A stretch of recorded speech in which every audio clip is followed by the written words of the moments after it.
Estimados alumnos, reciban todos mi cordial saludo. En la sesión anterior habíamos presentado las principales características que tiene la parte especial en el Código Penal peruano y que será la materia básica para el desarrollo de nuestra asignatura. Habíamos hecho mención a las funciones que cumple, a su estructura interna, a las normas jurídico-penales que la integran, a la composición de estas en un tipo penal que define la conducta criminalizada y en una pena que señala la sanción aplicable al autor de un delito. Para culminar con esta referencia a las normas contenidas en la parte especial, debo hacer mención a la existencia de los llamados catálogos circunstanciales. Los catálogos circunstanciales también son normas que aparecen en la parte especial, pero que, a diferencia de las que se refieren a los delitos, donde hay la criminalización, la descripción de la conducta delictiva, en los catálogos circunstanciales lo que vamos a encontrar es la integración de un conjunto de circunstancias. ¿Qué cosa es una circunstancia? Una circunstancia es un indicador de gravedad, un indicador que produce una mayor desvaloración de la conducta o que hace lo contrario, produce menor gravedad, menor desvaloración de la conducta y, por tanto, en el primer caso, genera una mayor penalidad y, en el segundo caso, una menor penalidad. Lo importante en las circunstancias es que se trata, como decíamos, de indicadores que pueden ser objetivos, en tanto se refieren al lugar de comisión del delito, al medio empleado para realizar el delito, a las características del autor o de la víctima del delito, o también a los móviles, esto es un tipo de circunstancia que se materializa en un indicador subjetivo. Son, pues, estos indicadores, estas circunstancias, las que van a tener importancia en la realización de determinados delitos. Efectivamente, hay delitos como el robo, que está en el artículo 188, que tiene luego el acompañamiento de un artículo 189. En ese artículo 189 no hay la descripción de un delito, sino el señalamiento de diferentes circunstancias agravantes que van a determinar que quien realiza la conducta delictiva del artículo 188, esto es, quien comete un robo, si lo ejecuta con la concurrencia de las circunstancias que aparecen en este artículo 189, va a merecer una penalidad más severa que justamente viene definida en este artículo 189. Por ejemplo, el legislador señala que si el robo es ejecutado por 2 o más personas, la pena será más severa. Si el robo es ejecutado en un inmueble habitado, igualmente tendrá una sanción mayor. Si el robo es realizado con empleo de armas, lo mismo. En el artículo 189 aparecerá, pues, un listado muy largo en el Código Penal peruano, donde aparecen bloques de estas circunstancias, cada uno de estos bloques acompañado de una penalidad que será la que se aplique al autor del robo cuando se realice con una de esas circunstancias definidas en este artículo 189. Pero también puede existir que el catálogo se refiera a circunstancias atenuantes.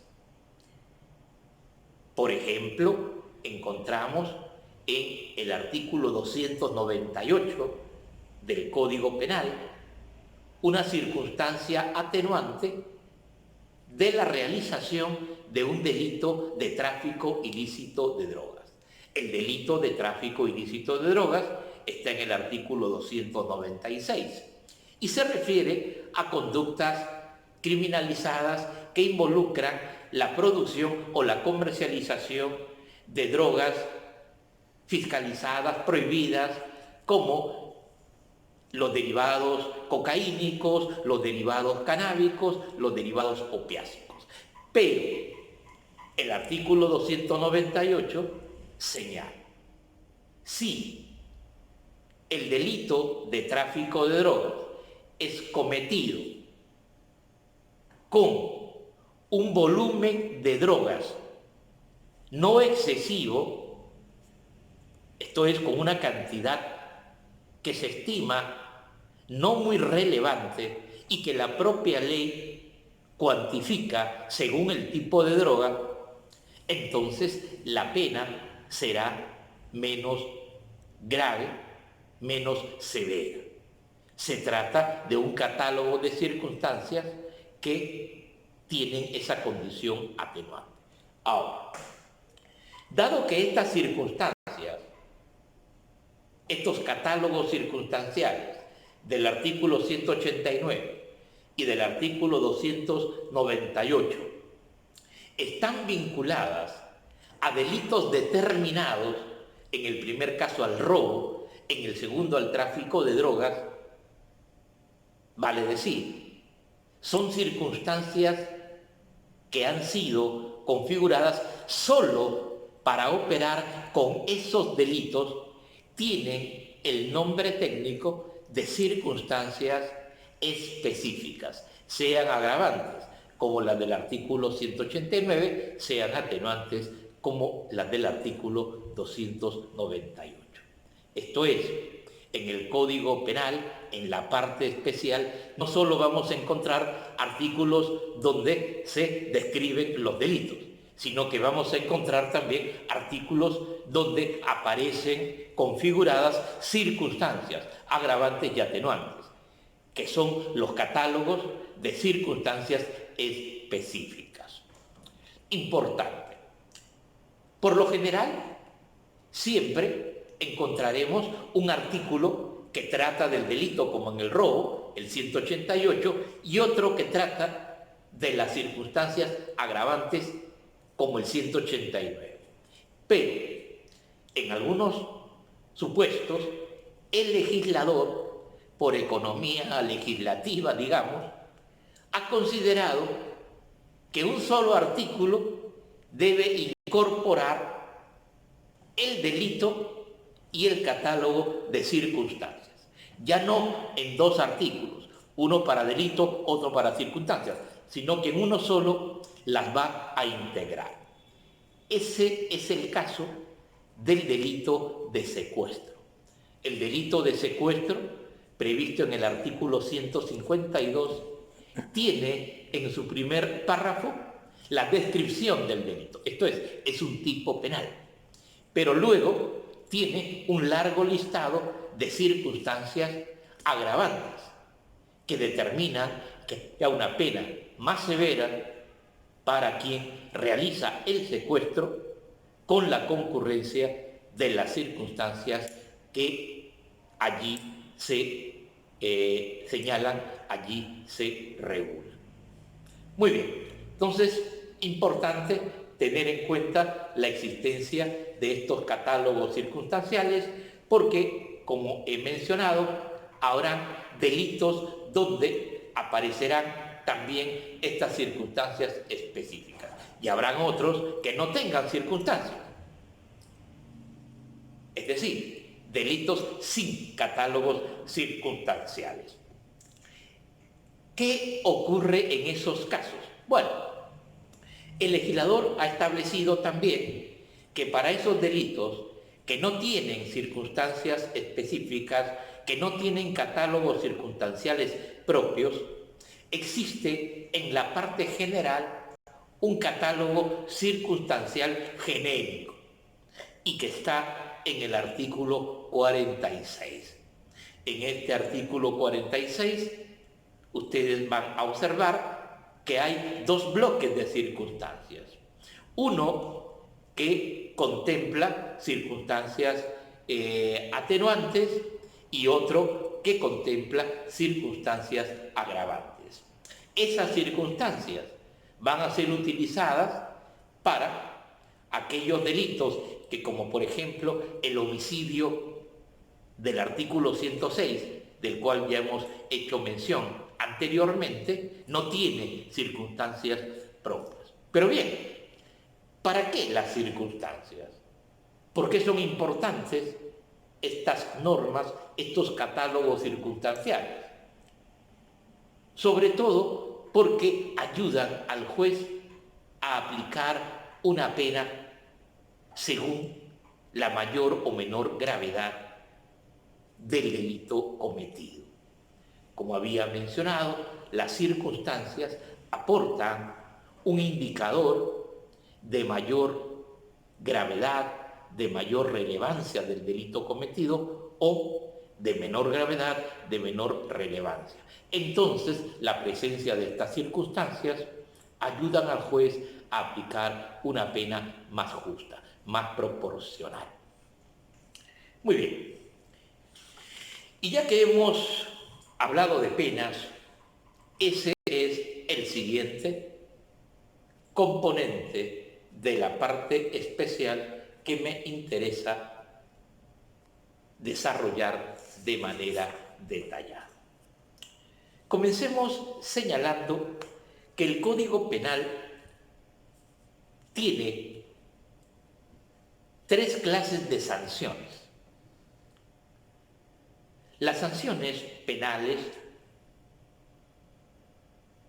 que contempla el Código Penal son las penas, las medidas de seguridad y las consecuencias accesorias. Cada una de estas sanciones penales tiene características y destinatarios distintos. Las penas se aplican, han sido organizadas para los sujetos con capacidad de culpabilidad, esto es, para las personas imputables que realizan un delito. Luego, las medidas de seguridad, en cambio, son también sanciones penales, pero que han sido configuradas para aquellos sujetos que no tienen capacidad de culpabilidad, que son inimputables, pero que pueden cometer un delito y existe el peligro de que puedan seguir cometiendo actos que la ley considera delitos en el futuro. Por ejemplo, los enfermos mentales. Y las consecuencias accesorias, que vendría a ser la tercera clase de sanciones penales que contempla el Código Penal, fueron muy importantes porque significaron el interés visionario del legislador peruano de incorporar sanciones para las personas jurídicas que desde su administración, desde su organización, desde sus actividades, desde sus recursos, realizara conductas, prácticas que significaran favorecer, facilitar o encubrir un delito. Hoy en día, la responsabilidad penal de las personas jurídicas ya no se discute, pero hacia 1991 todavía existían dudas al respecto y se hablaba incluso del viejo dogma de societas delinquere non potest. Las personas jurídicas no pueden delinquir. Sin embargo, ya en el tercer milenio la tendencia es todo lo contrario. Las personas jurídicas pueden ser delincuentes y deben de ser procesadas y sancionadas penalmente. El legislador se adelantó a esta tendencia hoy predominante al incorporar estas consecuencias accesorias, que luego han sido objeto de un paralelo con otras sanciones que se llaman medidas o sanciones administrativas para las personas jurídicas y que están reguladas en una ley especial. Por de pronto, lo que a nosotros interesa para el desarrollo de nuestras sesiones son de esas tres modalidades de sanciones penales que tiene el Código Penal peruano, las penas, que son las que vamos a encontrar en la parte especial. Ahora bien, en primer lugar, ¿qué cosa es una pena? A pesar de los distintos modelos dogmáticos, a pesar de las distintas posiciones de la teoría penal, históricamente siempre se ha entendido que la pena debe ser identificada como un mal.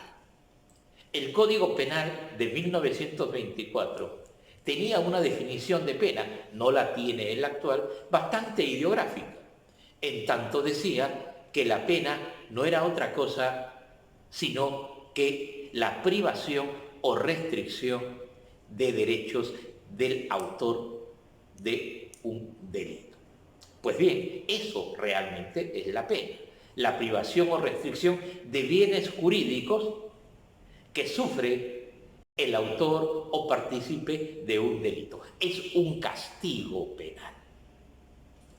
Ahora bien, el Código Penal vigente tiene un catálogo que incluye varias clases de penas.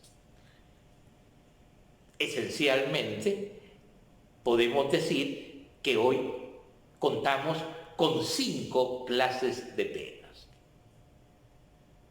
4 de ellas vamos a encontrarlas en las penas previstas para los delitos en la parte especial. Otra, en cambio, no aparece en la parte especial, pero está en la parte general. Esta última es la llamada vigilancia electrónica personal. Muy bien. Entonces vamos a presentar cuáles son esas penas y qué las caracteriza en lo esencial.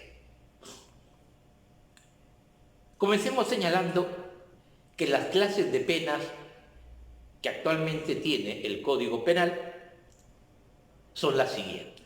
En primer lugar, están las penas privativas de la libertad. Las penas privativas de la libertad son de 2 clases. Por un lado está la pena privativa de libertad temporal, que tiene una duración de 2 días a 35 años, y por otro lado está la pena de cadena perpetua, que tiene una duración indeterminada, indefinida, pero que, según una sentencia del Tribunal Constitucional, debe de ser revisada al cumplirse 35 años de ejecución. La pena privativa de libertad, como su nombre lo indica, se caracteriza porque implica privar de la libertad ambulatoria al condenado por el tiempo que el juez establece en la sentencia condenatoria. Se trata, pues, de una pena que afecta la libertad ambulatoria. El sujeto condenado a una pena privativa de libertad deberá de ser recluido en un centro penitenciario por el tiempo que la condena determine. De hecho, las penas privativas de libertad están reguladas casi para todos los delitos de la parte especial. Un segundo tipo de pena que contiene el Código Penal son las penas restrictivas de la libertad. El artículo 30 se refiere a estas penas que inicialmente eran dos: la expatriación de nacionales y la expulsión de extranjeros. No obstante, también por una decisión posterior a la vigencia del Código Penal y fundada en razones de constitucionalidad, se eliminó la expatriación de nacionales y solo se quedó como única pena restrictiva de la libertad la de expulsión de extranjeros. Esta es una pena que para muchos es cuestionable, porque se trata de una pena que solo se va a aplicar a un extranjero. Por tanto, si un delito que es cometido por un peruano en coautoría con un extranjero, el peruano solo tendría una pena, el extranjero tendría dos penas, la que corresponde y además la expulsión del país. Como su nombre lo indica, se trata de una pena que afecta la libertad de tránsito y residencia en el territorio nacional. Quien es condenado a una pena de expulsión será sacado del país y prohibido su reingreso al mismo. Ahora bien, esta pena, sin embargo, tiene una presencia minoritaria en nuestra legislación. En el Código Penal, sobre todo, ha sido regulada para el delito de tráfico ilícito de drogas. También está prevista para el delito de contrabando, pero no se encuentra para otros delitos. Es una pena que, reitero, supone que el condenado debe ser expulsado del territorio nacional y se prohíbe definitivamente su retorno al territorio peruano. Un tercer bloque o clase de penas son las llamadas penas limitativas de derechos. En el artículo 31 podemos nosotros observar que hay tres clases de penas limitativas de derechos. Una existía ya en el Código Penal anterior, es la más conocida, y es la pena de inhabilitación. La pena de inhabilitación es aquella que afecta el ejercicio de derechos civiles, políticos, económicos, familiares, que el juez determina en la sentencia y que aparecen identificados de modo preciso en el artículo 36 del Código Penal. La inhabilitación es una pena que mayormente se aplica a quienes al cometer un delito infraccionan deberes especiales vinculados a la función que ejercen, a la profesión que tienen, a los deberes de asistencia que la ley les manda.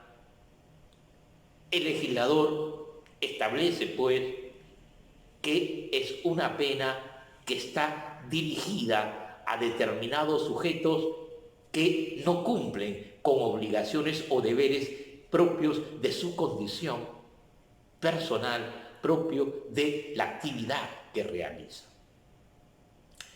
Es importante la pena de inhabilitación porque actualmente tiene, así como la pena privativa de libertad, varias manifestaciones. Por un lado está la pena de inhabilitación propiamente dicha, la que encontraremos en la parte especial para varios delitos, sobre todo en los delitos cometidos por funcionarios públicos, pero también en el tráfico ilícito de drogas. La inhabilitación puede durar entre 6 meses a 20 años, según los casos. Y en determinados supuestos puede haber una inhabilitación perpetua. El legislador, en el artículo 38, define las características de estas distintas modalidades de inhabilitación, que incluyen una forma de inhabilitación accesoria en el artículo 39 y a la cual me voy a referir luego. Pero también existen otras penas limitativas de derechos que afectan el uso, el disfrute del tiempo libre del condenado. Todos tenemos un tiempo libre que lo dedicamos al descanso, a la diversión, al recreo. Pues bien, ese tiempo libre que generalmente ocurre el fin de semana, los días feriados, va a ser suprimido para quien es condenado a estas penas que afectan justamente el disfrute del tiempo libre. Estas penas son de dos tipos. Por un lado está la prestación de servicios a la comunidad. La prestación de servicios a la comunidad supone que el condenado los fines de semana, por un número de horas determinado, tendrá que presentarse a cumplir servicios a favor de la comunidad, que pueden ser manuales, intelectuales, físicos. Esto es, él va a realizar actividades que van a beneficiar a la comunidad y que van a quedar señalados por el ente autorizado para ello, sobre todo el Instituto Nacional Penitenciario. Pero también existe otra pena que también afecta la disposición del tiempo libre y que es la pena de limitación de días libres. La pena de limitación de días libres igualmente afecta el ejercicio del tiempo libre del condenado los fines de semana, excepcionalmente en otras fechas donde la persona tiene asignado descanso, con las características siguientes. El condenado debe concurrir esos días a recibir charlas, dinámicas grupales que ayuden a que éste no vuelva a delinquir, pero no se cumplen en un centro carcelario. No es un arresto de fin de semana como existe en otros países, sino que él debe asistir a centros especializados y que han sido creados justamente para este objetivo. Lamentablemente, este tipo de penas que hubiera sido importante se apliquen, por ejemplo, a los delincuentes jóvenes, no ha tenido un desarrollo práctico relevante en lo que va de vigencia del Código Penal. Mayores detalles sobre la prestación de servicios a la comunidad los van a encontrar en el artículo 34 del Código Penal y en referencia a la limitación de días libres en el artículo 35. Luego tenemos otra pena que tiene una importancia muy similar en el desarrollo histórico del derecho penal que la pena privativa de libertad. Me refiero a la pena de multa. La pena de multa se encuentra regulada sobre todo en el artículo 34 del Código Penal. El legislador establece en torno a la pena de multa varias características que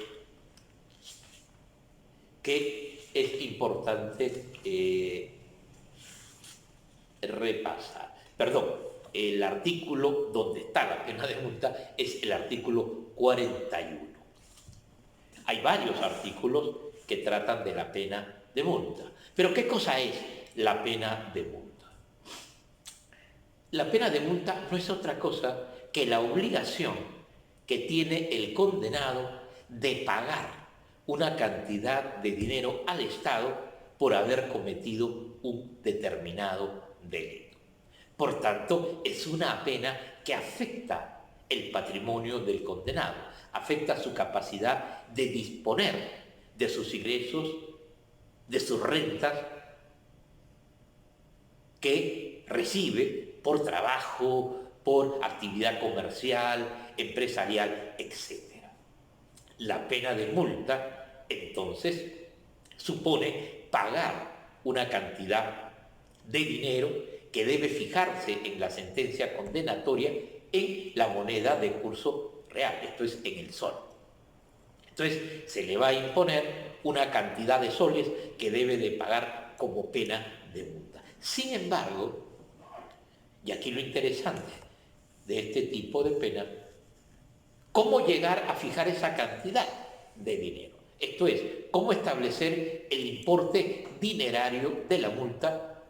Es consecuencia de un procedimiento, no es muy sencillo. Esto es, el juez, para decidir la cantidad de dinero que debe pagar el condenado a una pena de multa, antes debe de fijar un número de días que representan a su vez un volumen diario de dinero. Multiplicando entonces el número de días por el volumen diario de dinero que representa el ingreso que tiene el condenado por su actividad laboral, empresarial, comercial, etc., va a obtener como producto la cantidad de dinero que representa la multa y que deberá de pagar, según nuestra legislación, dentro de un plazo de 10 días de haberse emitido y quedado consentida la sentencia condenatoria que impone esta pena de multa. Ese sistema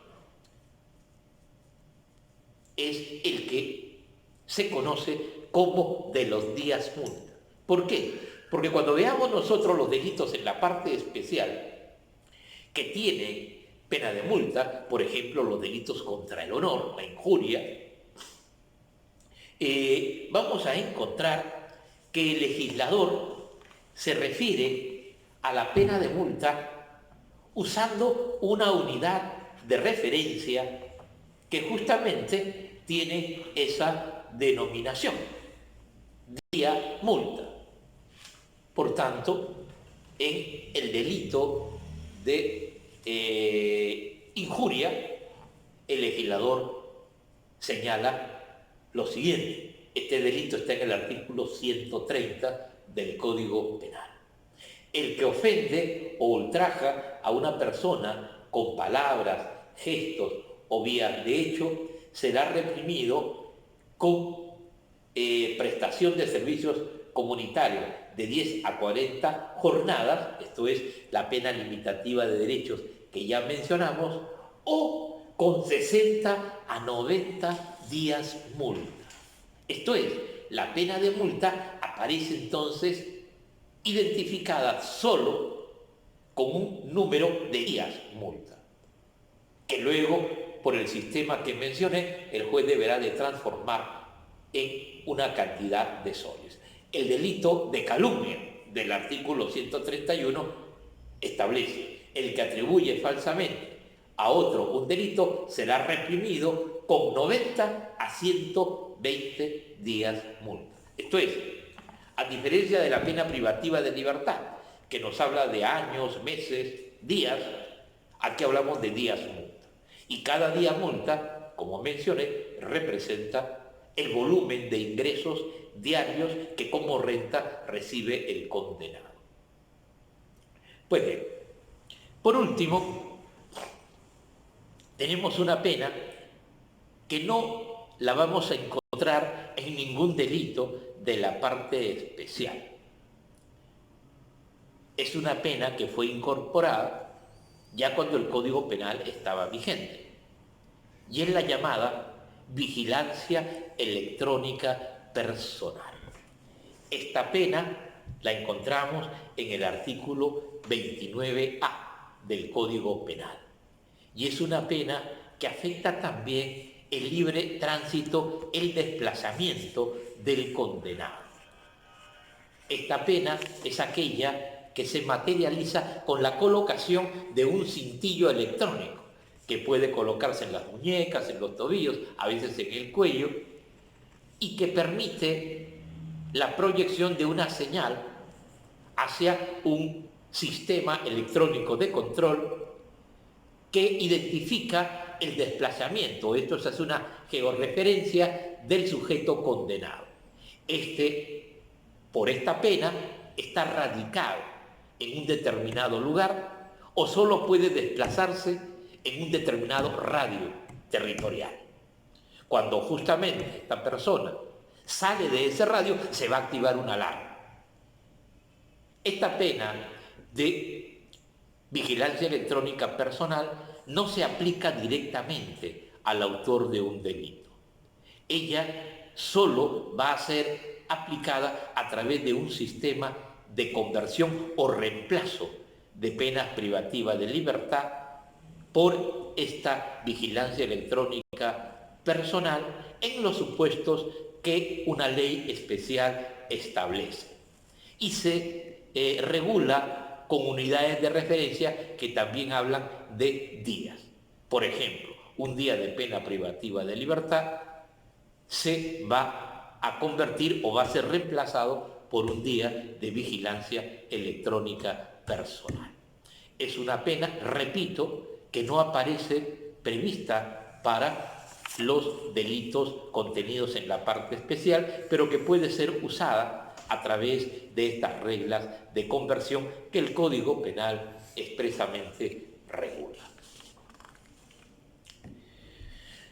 También nos interesa, para terminar con lo concerniente a las penas, señalar que éstas se presentan en la parte especial, esto es, acompañando a los delitos como la sanción aplicable a sus autores o partícipes de distintas formas o modalidades, lo cual determina que tengamos igualmente que referirnos a ellas para identificarlas con claridad.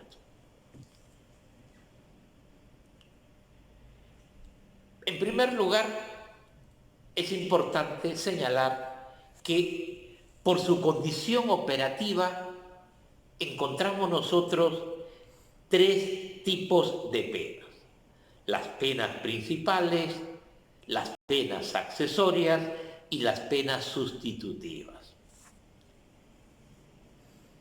¿Qué caracteriza a estas formas de operar o de aplicarse que tienen las penas?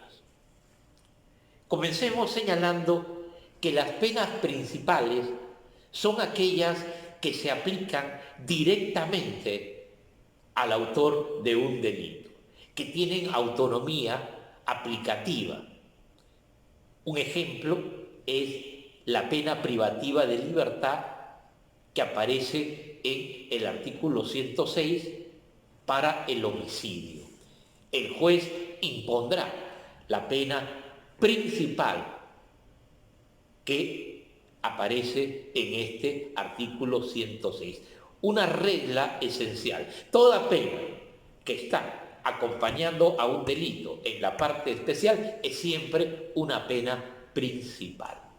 Todas las penas entonces de la parte especial son penas principales que pueden aplicarse directamente por el juez para sancionar el delito cometido.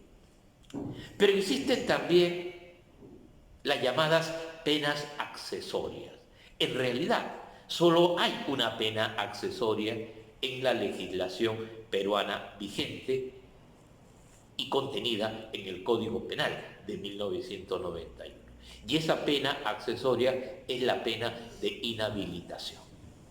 El artículo 39 establece que la pena de inhabilitación se va a aplicar, aun cuando el delito cometido en la parte especial no tenga pena de inhabilitación, si es que su autor, al cometer ese delito, que no tiene pena principal de inhabilitación, lo hizo abusando de su función, profesión, infraccionando deberes especiales, pues en esos casos el juez tiene, por mandato de la ley, que imponer, además de la pena prevista en la parte especial para el delito, una pena de inhabilitación accesoria, y que la ley establece y regula en su extensión en el artículo 39 del Código Penal. Su extensión es la misma que la pena de inhabilitación principal. Esto es, de 6 meses puede llegar hasta 10 años o 20 según el tipo de delito.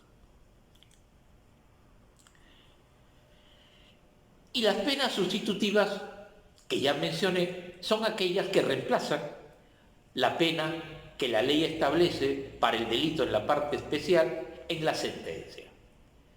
El ejemplo de ello es la vigilancia electrónica personal, pero también bajo otros sistemas de conversión que el Código estipula, se pueden aplicar igualmente con carácter de penas sustitutivas, penas de multa o de prestación de servicios a la comunidad y de limitación de días libres. Entonces son penas que no están previstas para el delito, pero que por operatividad de medidas especiales como la conversión de penas, el juez las puede aplicar en sustitución de la pena privativa de libertad. Esto tiene un régimen especial regulado en la parte general del Código Penal. Ahora, la otra modalidad que debemos reconocer de las penas en la parte especial es la que corresponde a su conminación legal. Esto es, cómo aparecen amenazando la realización de los delitos contenidos en la parte especial. Las penas conminadas tienen en la parte especial las siguientes formas de aparición. En primer lugar están las penas únicas. Esto es, delitos que solo tienen una pena principal, como mencioné, el delito de homicidio, que solo tiene pena privativa de libertad, pero también el delito de difamación, que solo tiene pena de multa. En estos delitos solo se aplica a su autor una pena privativa de libertad, una pena de multa, en los límites que la ley fija para cada una de estas penas. No obstante, existen también penas conjuntas. Las penas conjuntas aparecen para determinados delitos y se combinan como una pluralidad de penas. Por ejemplo, el delito de tráfico ilícito de drogas del artículo 296 establece que al autor del mismo se le aplicará pena privativa de libertad, pena de multa y pena de inhabilitación. 3 penas principales, todas las impone el juez. A eso se le llama una combinación de penas conjuntas. Hay muchos delitos que tienen penas conjuntas. Por ejemplo, los delitos cometidos por funcionarios públicos contra la administración pública. También vamos a encontrar que existe un tercer tipo de combinación legal de las penas en la parte especial, y es el que corresponde a las penas alternativas. Las penas alternativas son aquellos casos donde el legislador para un delito establece 2 penas principales, pero a diferencia de las penas conjuntas, donde el juez tiene que imponer, aplicar todas las penas previstas. En el caso de las penas alternativas, debe elegir solo una de las que aparecen como alternativas. Ejemplo de ello lo encontramos con claridad en el delito de aborto practicado por la mujer gestante, también llamado el autoaborto, que se regula en el artículo 114 del Código Penal. ¿Qué vamos a encontrar en este artículo 114? Que el legislador establece que la mujer que se practica su propio aborto o que consiente en que otro se lo practique puede ser reprimida con pena privativa de libertad o con pena de prestación de servicios a la comunidad. El juez entonces tiene una doble opción para imponer una pena en estos casos. No puede poner las dos penas, tendrá que elegir cuál es la más conveniente al tipo de delito cometido, a las características de la autora. Esto es, o le pone pena privativa de libertad o le pone prestación de servicios a la comunidad. Esto es, hay una alternatividad y tiene el que decidirse por una de ambas. Bien, mis amigos, para terminar con esta presentación de la parte especial, debo hacer mención que este conjunto de delitos que integran la parte especial es constantemente objeto de reformas legales. Se modifican delitos, se incorporan nuevos delitos, se aumentan las penas de los delitos. Estos cambios constituyen la aplicación de decisiones de política criminal. Decisiones que inciden en la configuración de la parte especial, que extienden el número de delitos, que reducen el número de delitos, que modifican el tratamiento punitivo de los delitos. Esas decisiones de política penal son fundamentalmente tres. En primer lugar, están las decisiones de criminalización. Criminalizar significa crear un delito. El legislador incorpora una conducta que antes era lícita, que era tolerada socialmente, al catálogo de los delitos de la parte especial. A partir de ese momento, esa conducta se convierte en delito, es prohibida y su autor será sancionado penalmente. Por ejemplo, hasta hace muy poco, el acoso sexual no tenía esa connotación. Era una conducta desaprobable, era una conducta que merecía sanciones laborales, administrativas, etc., pero no era un delito. Hace muy poco el legislador incluyó el acoso como un delito. A partir de ese momento, quien realiza una de estas prácticas es un delincuente y se le aplicará una pena. Es una conducta prohibida y punible. También existe lo contrario. El legislador puede decidir que una conducta que está criminalizada, que es delito, deje de serlo. A estas decisiones de política criminal se le llama decisiones de descriminalización. Descriminalizar vendría a ser la antítesis de la criminalización, esto es suprimir el carácter delictivo de una conducta anteriormente criminalizada. Esta vuelve a ser legal, vuelve a ser tolerada socialmente. En la historia del Código Penal solo encontramos una descriminalización que ocurrió ya hace varios años atrás, que fue la del delito de desacato. El desacato fue un delito al inicio de la vigencia del Código Penal, pero luego se eliminó. El desacato era una conducta que suponía insultar al funcionario público, faltarle de obra, faltarle el respeto, amenazarlo. Eso se eliminó. ya no es delito. Y finalmente, existen también las decisiones de sobrecriminalización.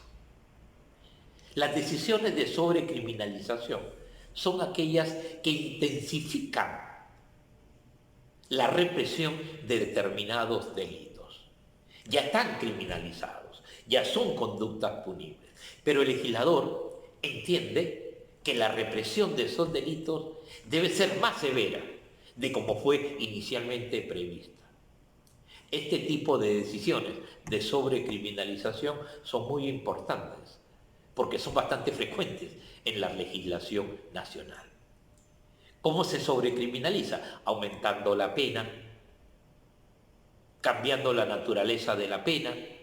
Si antes era pena privativa de libertad temporal, pues ahora va a ser cadena perpetua. Si antes era multa, ahora va a ser privativa de libertad. Declarando que los delitos son imprescriptibles. Por ejemplo, el delito de violación no prescribe. También se establece que no proceden beneficios penitenciarios para sus autores. Por ejemplo, el secuestro con agravantes tiene modalidades donde no es posible los beneficios penitenciarios. Las penas tendrán que cumplirse en su totalidad, no podrá haber una excarcelación anticipada. Entonces el legislador, con estas decisiones de sobrecriminalización, lo que hace es aumentar el rigor en el tratamiento penal de determinados delitos. Bien, mis amigos, con eso concluimos nuestra sesión de hoy. Quiero hacerles dos anuncios. En primer lugar, que a partir de la próxima semana aplicaremos la modalidad de videoconferencia directa.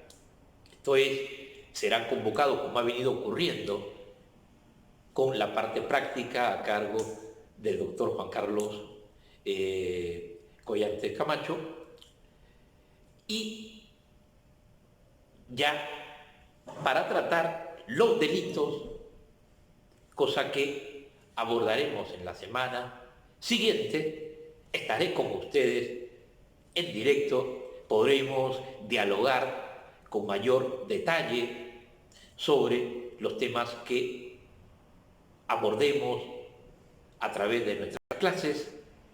Esperamos que ello permita un diálogo útil a su formación en unas circunstancias tan particulares como las que ahora vive el país. Mi cordial saludo.